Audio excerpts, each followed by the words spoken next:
Nagsisimula ang kwento sa laban ng ating bida na si Gang Yuso at ang pinakamapanganib na kriminal sa buong mundo na si Sungwan Huang.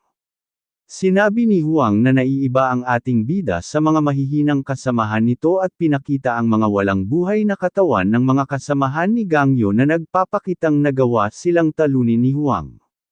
Pinatahimik naman ni Gang Yo ang lalaki sa pagseselito ngunit inutos niya sa ating bida na patayin siya dahil si Gang Yo lamang ang may kakayahang gawin yun ngunit hindi nakinig si Gang Yo na kanyang sinasabi na hindi siya papatay ng kahit sino dahil nangako siya sa kanyang mga kagrupo at ang hustisya at ang batas ang tanging tatapos kay Sungwan. Pagkatapos ay mapapanood sa TV ang balita tungkol kay Huang at siya ay nasentensyahan ng batas ng kamatayan. At sa isang silid ay makikita si Huang na napapalibutan ng mga armadong gwardiya at nakalagay sa kanya ang isang device na may kakayahang pumihil sa kahit anong kapangyarihan at siya ay kasalukuyang nakakulong sa ikalimang palapag ng basement ng mga Rukulus Prison para sa mga mapanganib na villain. Inihayag din sa balita na ang mga kasamahan ni Gang Yo na lumaban-laban kay Huang ay pumanaw na nagdulot ng matinding hinagpis para sa ating bida at kanilang libing ay gaganapin ngayong gabi. Labis na nagdaramdam ang ating bida dahil sa pagkawala ng kanyang mga kasamahan. Habang nakikinig ng balita si Gang Yo ay biglang pumasok ang kanyang kapatid na Gang Hoso at kanyang pinaalalahanan ng ating bida na siya ay kasalukuyang nagpapagaling pa kaya dapat itong magpahinga kisamanon ng TV. Si Gang Hoso ay isang correction officer sa loob ng Rukulus Prison. Itinanong ni Gang Yo sa kanyang kapatid kung dapat ba niyang pinatay si Huang gamit ang kanyang sariling kamay. Pinaalala naman ni Gang Ho na nangako si Gang Yo sa kanyang mga kagrupo at pinakita ang kanilang pag-uusap bago maganap ang labanan sa pagitan ni Sungwan Huang.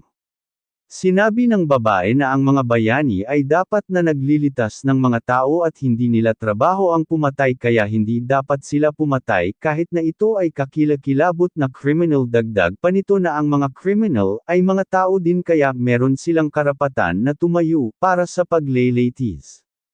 Sinubukan pang magtanong ni Gang Yo paano kung magawa nilang makapatay. Ngunit sinabi lang ng babae na dapat siyang mangako na wag papatay ng kahit sino kahit anong mangyari. Ihinayag din ng kapatid ni Gang Yo na siya ay sumasang-ayon sa sinabi ng kanyang kasamahan na babae dahil ang mga tao ay ang batas lamang ang may karapatang magsintensya para sa kanilang buhay. Ngunit sa tulad niyang isang correction officer na trabaho ang dalhin ang mga nasintensyahan, inihayag din niya na sa susunod na linggo na pupugutan ng ulo si Sungwan Huang ngunit ang information na iyon ay confidential at naroon siya sa mga oras na iyon. Sinabi din niya kay Gang Yo na ginawa nito ang kanyang trabaho kaya dapat niya nang iiwan ang natitirang trabaho sa kanila na mga correction officer. Hinimok din niya si Gang Yo na tumungo sa libing ng kanyang mga kasamahan at magsalita ng huling pamamaalam sa kanila. Sa oras ng libing ay makikita ang maraming mga sulat at habilin ng mga tao para sa mga kasamahan ng ating bida. Ipinakita din ang kanilang mga larawan sa taas ng kanilang puntod kasabay noon ay pinakita din ang magkapatid na si Gang Ho at Gang Yuso at nang matapos ng libing ay makikita ang maraming mga tao na papauwi na sa kanilang tahanan. Pagkalipas ng isang linggo sa araw ng pagpugot sa ulo ni Huang ay ang kapatid ng ating bida na si Gang Ho ay walang awang pinatay na nagbigay ng labis na pighati para sa ating bida na mawalan ng isang pinakamamahal na kapatid. At ang kriminal na dapat natapusin ng batas ay nakaligtas. Labis na nagluksa si Gang Yo sa pagkawala ng kanyang kapatid at mag-isa itong nakaupo sa isang sulok kung saan naroon ang larawan ng kanyang kapatid na napapalibutan ng bulaklak na may kasamang insenso, hanggang sa may pumasok sa silid at pinakita ang kanilang warden na si Seiyun Jo at kasama nito ang dalawa pang mga gwardiya. Itinanong ng kanyang warden kung maari ba silang mag-usap sandali. At mula sa mata ng ating bida ay makikita ang labis na pighati nang biglang iniabot ni Seiyun Jo ang isang tablet na mayroong video. Agad namang nagtanong si Gang Yo kung ano yun at ayon kay Seiyun Jo na ito ang mga nangyari noong mga oras ng execution para kay Huang. At pinakita ang pangyayari noon dinala ni Gang Ho at ng ilan pang mga correction officer si Huang patungo sa lugar ng pagbitay, Napansin ni Huang na tila magkamukha si Gang Ho at Gang Yu kaya tinanong nito kung magkapatid ba sila. Ngunit walang naging tugon si Gang Ho ngunit tinutuya siya ni Huang dahil wala siyang superpower kaya ito naging guard sa bilangguan. Agad din itong itinanong kung sino ang mas matanda sa kanila, siya ba o ang ating bida na si Gang Yu. Ngunit sa parehong sitwasyon ay walang naging tugon si Gang Ho sa mga tanong ni Huang sa kanya. Maya-maya pa ay muling nagtanong si Huang kung ano ang nararamdaman ni Gang Ho sa tuwing ito ay pumapatay ng tao. At mula sa tanong na iyon ay labis na nagtaka si Gang Ho. Sinabi ni Huang na maliban sa pagiging guard ng bilangguan ay siya din ang executioner kaya pumapatay din ito ng tao tulad niya at muli niyang tinanong kung ano ang nararamdaman niya sa tuwing pumapatay ito. Ngunit wala namang naging tugon si Gang Ho kaya sinabi ni Huang na para sa kanya ay labis na madali ang pagpatay ng mga tao kaya napatanong si Gang Ho kung bakit niya nasabing madali lang iyong gawin. Masayang inihayag ni Huang na kapag nahawakan niya kahit kaunti ang mga tao gamit ang kanyang mga daliri ay agad na sasabog ang mga ito na parang bula dahil sa kanyang kapangyarihan. Kaya sinabi ni Gang Ho na hindi siya ganoon dahil labis siyang nahihirapan kapag ginagawa niya iyon at isang kakilakilabot sa damdamin ng pagkakasala sa tuwing gagawin niya ang pag-execute sa tulad niyang ipis. At kahit ang pagpindot ng button para sa pag-execute ng mga criminal ay nagbibigay sa kanya ng labis na bangungot at kanyang napapaginipan ang mga taong iyon na sinasabing siya din ay mamamatay tao tulad nila. Ang mga bilanggo na kanyang ini-execute ay labis siyang pinahihirapan sa panaginip. Sinabi ni Huang gayunpaman ay nagpapatuloy pa din magtrabaho si Gang Ho. Sinabi ni Gang Ho na ginagawa niya lang ang kanyang trabaho bilang correction officer. At bago magsimula ang pag-execute kay Sung Huang ay tinanong ni Gang Ho kung meron ba itong huling habilin.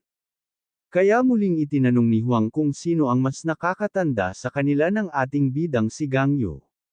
Ngunit walang naging tugon si Gang Ho at sinimulan ang pag-execute at nang magsimula silang magbilang para sabay na pindutin ang mga button ay biglang nawalan ng kuryente ang buong silid at doon natapos ang video na pinanood ni Gang Yu.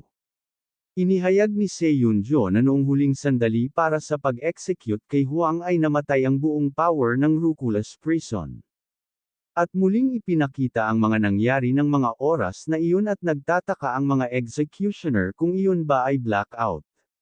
Agad ding nilang naalala si Huang at nang kanilang tingnan ang kinaroroonan ni Huang ay labis silang nag-gimbal ng madaling sinira ni Huang ang device na nakakapit sa kanyang katawan at kanyang isinigaw na si Gang Yu lamang ang maaring pumatay sa kanya.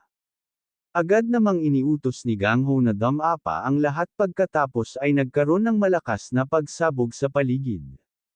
Agad naman tumawag ang isang gwardiya upang humingi ng tulong dahil ang bilanggo na si Huang ay nagawang sirain ang suppression device.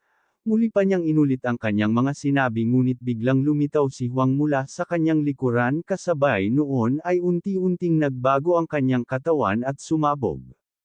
Labis-labis na nagimbal si Gang Ho sa mga nangyari at halos di na makapagsalita hanggang sa lumapit si Huang at kanyang itinanong kung alam ba niya ang kanyang iniisip. Dagdag pa niya na sa tingin niya ay mas nakakatanda si Gang Ho kisa sa ating bida na si Gang Yu. Agad din niyang itinanong kung tama siya. Ngunit walang naging tugon si Gang Ho kasabay noon ay mabilis na hinugot ni Gang Ho ang kanyang espada at umatake kay Huang ngunit sa kasamaang palad ay bago tuluyang tumama ang kanyang atakit ay biglang pinasabog ni Huang ang kanyang buong kanang braso na nagbigay ng labis na sakit para sa kanya. Muling itinanong ni Huang kung tama ba ang kanyang iniisip na mas nakakatanda si Gang Ho sa ating bida. Ngunit patuloy na hindi sinagot ni Gang Ho ang kanyang tanong kasabay noon ay kanyang pinulot ang kanyang espada sa lapag at kanyang sinabi na ang tulad niya ay dapat natapusin ng batas dahil siya ay isang halimaw at agad na umatake. Ngunit sa kasamaang palad sa huling pagkakataon ay muling pinasabog ni Huang ang buong katawan ni Gang Ho na parang bula at iniwan ang tanging sombrero nito. Naisip naman ni Huang na mas mabuting siya na mismo ang magtanong ng personal kay Gang Yu kung tama siya. Seryusong sinabi ni Seiyun-jo na sa ngayon ang lahat ng mga unidentified prisoner sa bawat palapag ay nakalaya sa kanilang suppression device. Ang mabuting balita ay nagawa nilang pigilan ang pagtatangkang pagtakas ng mga bilanggo, ngunit ang marami sa kanilang mga officer ay natrap, kasama nila nangangahulugan na ang mga officer na iyon ay maaring patay na. Nangangalit sa galit si Gang Yu habang kanyang tinatanong kung sino ang kanilang ipinapadalang EMP strike. Sinabi ng kanyang warden na sa kasalukuyan ay naghahanap pa din sila ng ipapadalang EMP strike upang pigilan ang pagtatangkang pagtakas ng mga kriminal na bilanggo. Humihingi naman ng paumanhin si Seiyun-jo sa ating bida kung kanyang hihilingin sa kanya sa panahon ng libing ng kanyang kapatid kung maaari ba niyang pigilan ang riot na nangyayari sa Ruculus Prison.